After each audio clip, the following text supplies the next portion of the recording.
What's up, everybody? Welcome to our junior high interactive family experience.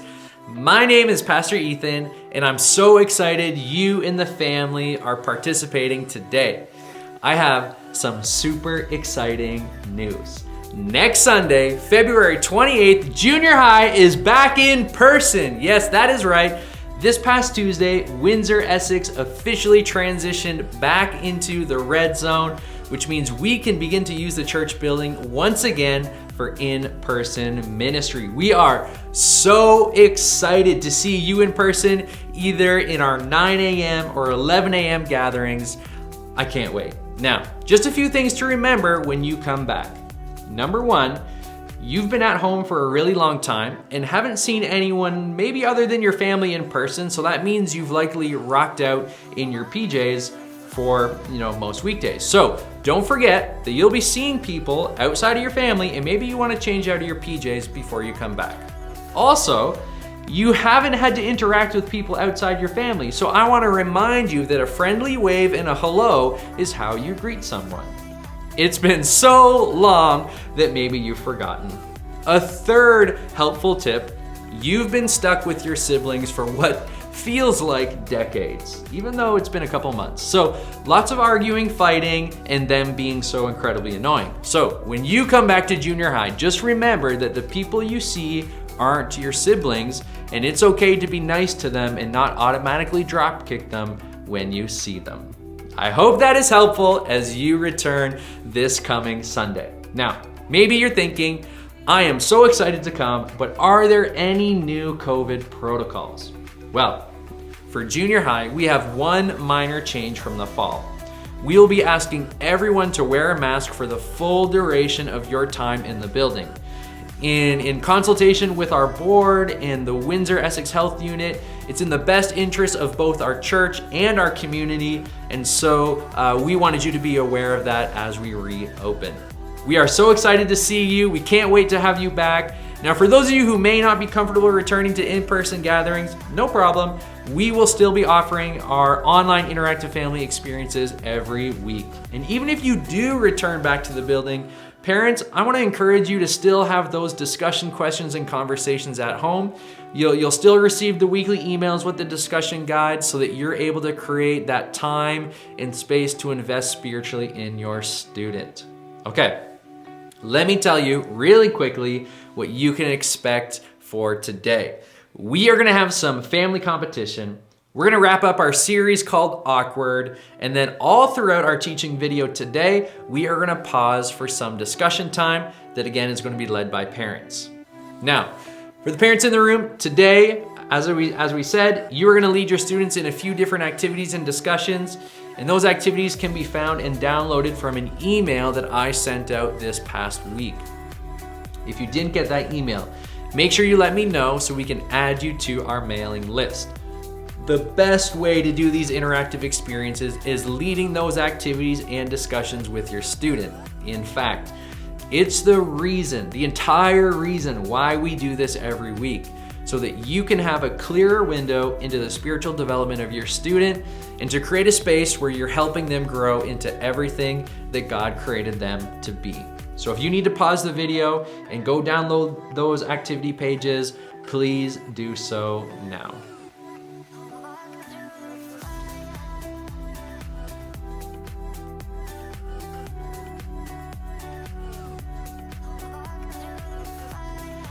Well, we are about to get into our series, but before we do, we would love to hear from you. We want to stay connected and we want to check in, so we have something called a connection card where we are able to do that. The connection card is found right on the main page of the LakePoint app, and so we would love if you would take the next 60 seconds to fill out the card. It's basically like signing our guest book and letting us know you were here. So let's take the next minute and fill out the card together.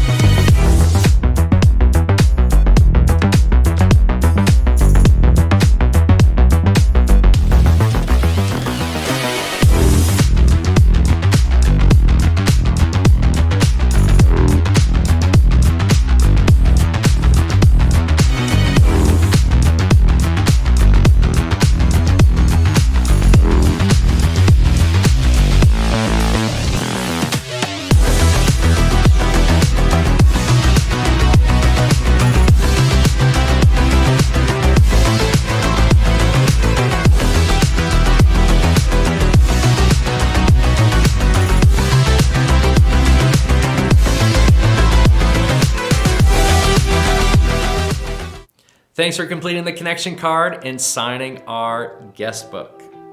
Now, every week here at Junior High, we have some friendly family competition. And today, you and your family are gonna put your food smarts to the test.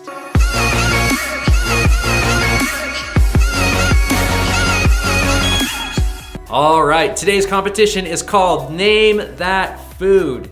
In a moment, I'm gonna throw up some photos of food items and you'll have a specific amount of time to name that food item.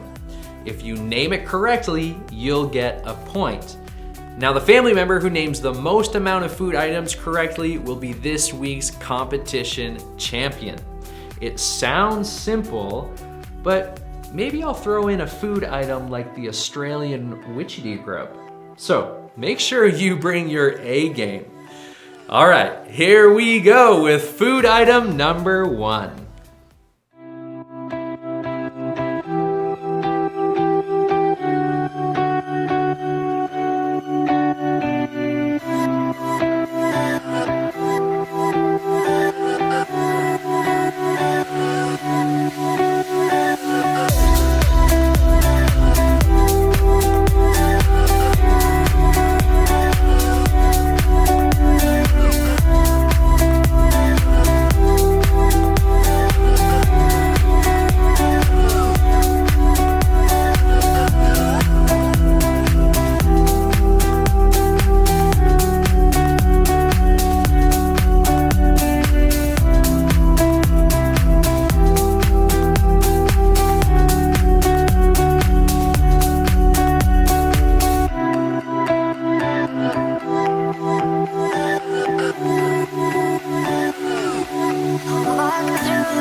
All right, tally up all your points. Who is your family's Name That Food champion?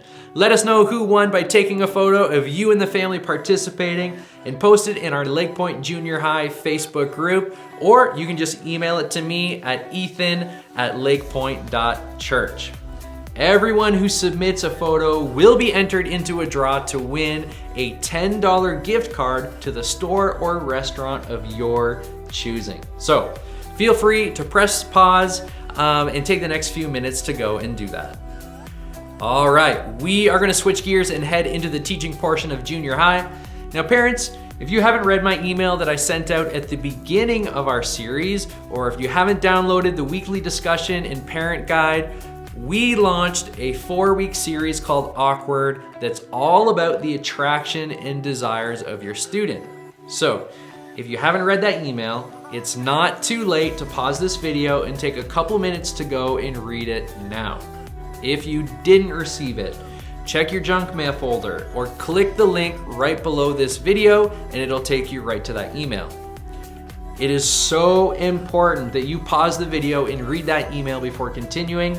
If you don't, you are in for a real surprise. And not like a really exciting surprise birthday kind of surprise, but in a super awkward, like what in the world just happened kind of surprise.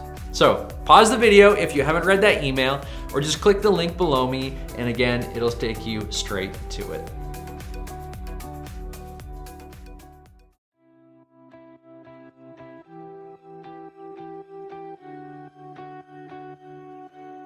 Okay, now that you know what to expect today, let's dive into the last week of our series titled Awkward.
how does the idea of talking about dating sound to you?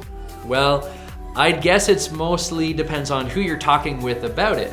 Talking about your crush with your best friend isn't that big of a deal. Writing about dating in your journal doesn't seem too risky. But talking to an adult, that might sound super awkward. Or maybe even some of you might think it's actually not too bad.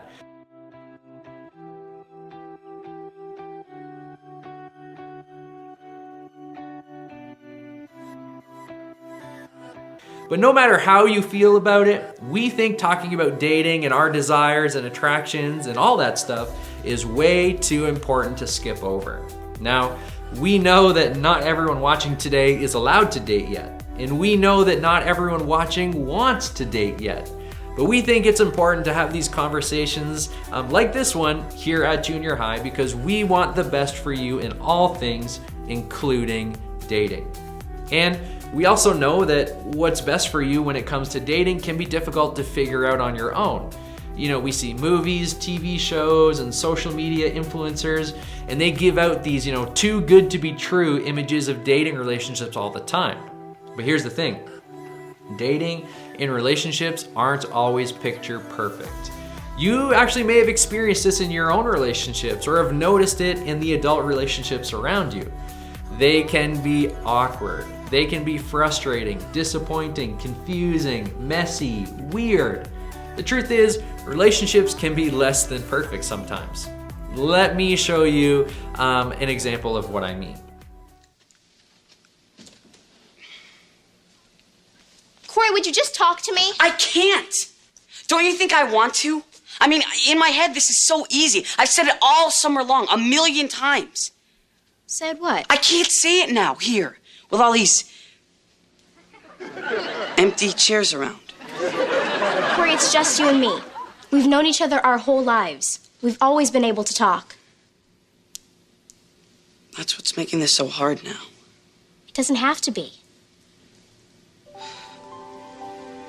Look, Topanga, if I had to dream up the perfect woman, she wouldn't even come close to you. Would you be my girlfriend?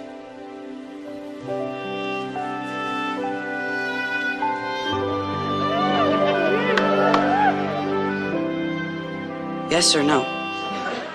I don't know about you, but what we just saw was totally cringy, totally awkward, and definitely embarrassing. But I think that's just the way relationships are sometimes.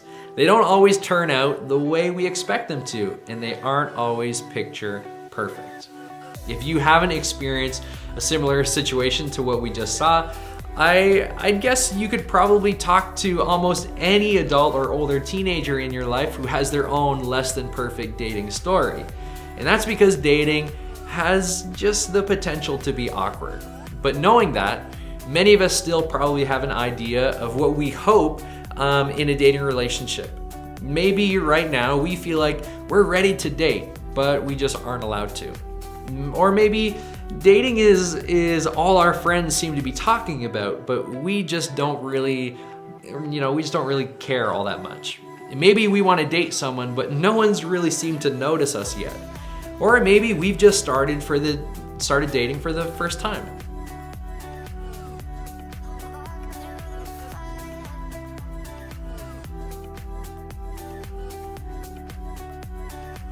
No matter what you think about dating, we probably have an idea of what a perfect relationship should look like. Let's see what you think is a perfect relationship and what you think it should be all about. If you agree with the statement I say, I want you to run to the left side of the room. If you disagree, you're gonna run to the right side of the room. Here we go. A perfect relationship is one where they get along with all of your friends. If you agree, run to the left side of the room. If you disagree, run to the right. Okay, next one. A perfect relationship is where both people look like Instagram models and take the best couples photos. Everyone who agrees, go to the left. Those who disagree, go to the right. All right, here's another one. A perfect relationship is one where we enjoy the same activities like sports or painting. All in agreement to the left, disagree to the right. Okay, just a couple more. A perfect relationship is one where our hands don't sweat like the Amazon forest when we see each other. A perfect relationship is one where we don't have a lot of drama or fights. And the last one. A perfect relationship is one where we have dinner at their parents' house to get to know each other. When we think about dating, we focus a lot on what we want the relationship to look like. We think about who we want to date, what we want the relationship to be like, and the kind of stuff we want to do together.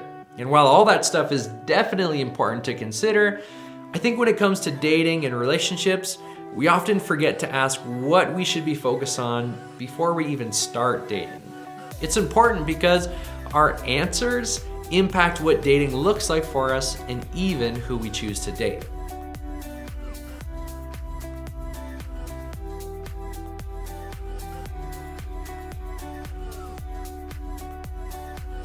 Now, even if you're watching today and thinking, this is good stuff and all, but I'm not even trying to date right now. I'm not even interested. I get it. But it's still an important question for us to think about because we're laying the foundation for our future relationships right now. So even if you're not dating or interested in dating, understanding what we should be thinking about when it comes to dating and relationships is so incredibly important. So, when it comes to dating and relationships, where should we look to for help? How can we make sure we're focusing on the right things when it comes to dating both now and in our future? Well, there's actually some pretty solid advice that just might be helpful for us today. A couple thousand years ago, a guy named Paul wrote a letter to the Christians in a town called Corinth. Now, Paul was a guy whose life had been completely changed by Jesus. After encountering him, Paul started sharing the message of Jesus with people all over the world. And one of the places Paul went to was a place in Corinth. And so he wrote this message to Corinth. In his first letter to the Corinthians, Paul included a couple of sentences that I think can help us here. In fact, I think it's exactly the kind of stuff we should think about when it comes to dating and relationships. Check it out. It's in 1 Corinthians chapter 13. This is what he says. You might be familiar with it. He says, "Love is patient and kind. Love is not jealous or boastful or proud or rude. It does not demand its own way. It's not irritable. It keeps no records of wrong. It does not rejoice about injustice, but rejoices whenever the truth wins out. Love never gives up. It never loses faith. It's always hopeful and it endures through every circumstance." Here, Paul listed what God says love looks like: patient, kind, faithful, hopeful, and lasting. And when we think about that kind of love, isn't it exactly what we want other people to give us? If I'm honest, don't we usually think about that type of love Paul mentioned as being about the other person in the relationship? We want the other person to be patient. We want them to be kind. We hope they're faithful. When we read a list like this, we usually see it as a long list of the things that we want to find in the person we're dating or interested in dating. And to be clear, that's great. God does want us to have this kind of love in all our relationships. He wants us to look for the types of characteristics in other people when it comes to everything from friendships to dating. But we shouldn't just look for them in other people. Instead of focusing on finding all this great stuff in other people, we need to stop and look at ourselves. We need to consider if we're that kind of person as well. You see, becoming the person God made us to be is really important. And a huge part of that is allowing God to develop all the great characteristics on Paul's list in ourselves before we start dating. What Paul wrote about 2,000 years ago is still what our lives and our love should be made of today. No matter if you choose to date or not, one step you can take toward becoming the person God created you to be is to practice sexual integrity. Basically, that means choosing to respond to the sexual things we feel, think, and desire in a way that respects ourselves, God, and others. Dating may be a very real way for you to learn to live out the important characteristics Paul wrote about. But you don't have to wait until you start dating to practice sexual integrity or to learn to live out these important characteristics. In fact, we need to put these characteristics into practice before we even start thinking about dating someone. Think about it like this. Focus on becoming love before looking for love. So I don't know where you're at with all this dating stuff. Maybe you're already dating, maybe you're not allowed to date, maybe you're waiting to date someone, or you're just not ready or interested in dating yet, and that's okay. Wherever you are, you have the opportunity right now to live out the characteristics of love that Paul wrote about in his letter to the Corinthians. The reality is that God has given us all the power we need to become the type of people He wants us to be.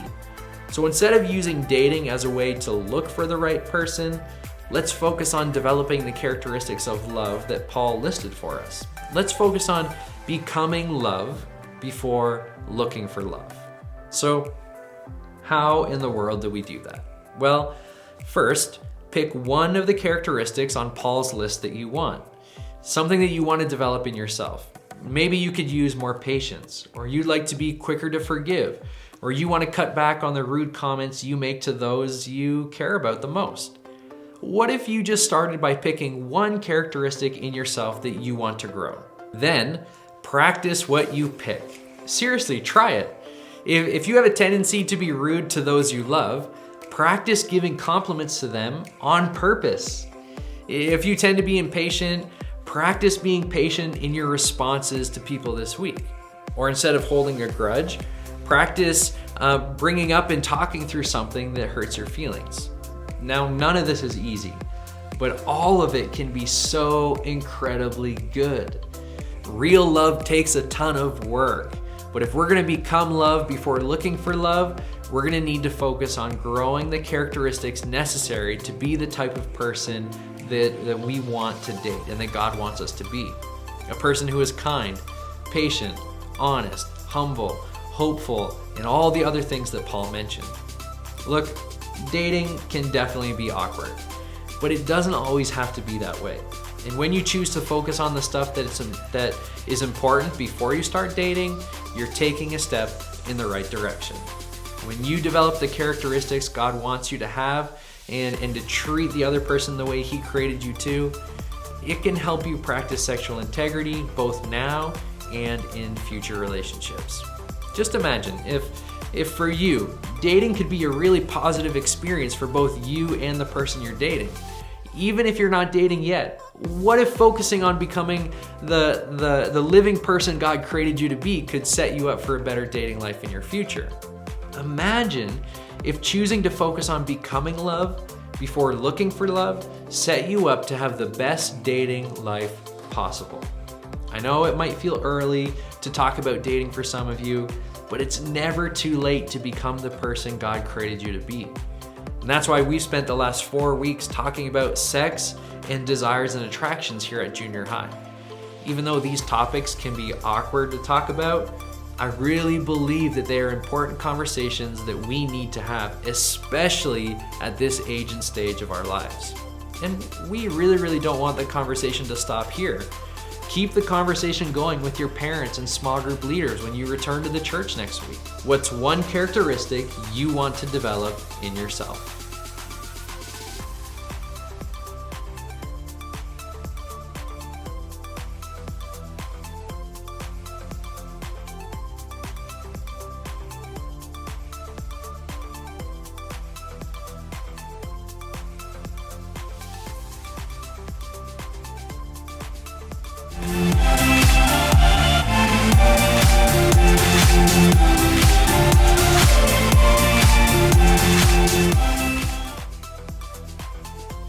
Thanks so much for watching today, everyone. Remember to post a photo of your family participating today in our LakePoint Junior High Facebook group, and you could be the proud winner of a $10 gift card to the store or restaurant of your choice. To close our time this morning, take the next 2 minutes and pray together as a family, and then head to the LakePoint app to access our weekday devotionals that go along with our series. You'll find those in the family resources section. You can also find the link in the video description right below me, and it's going to take you to those devotionals. Have a wonderful week, friends. We'll see you next week.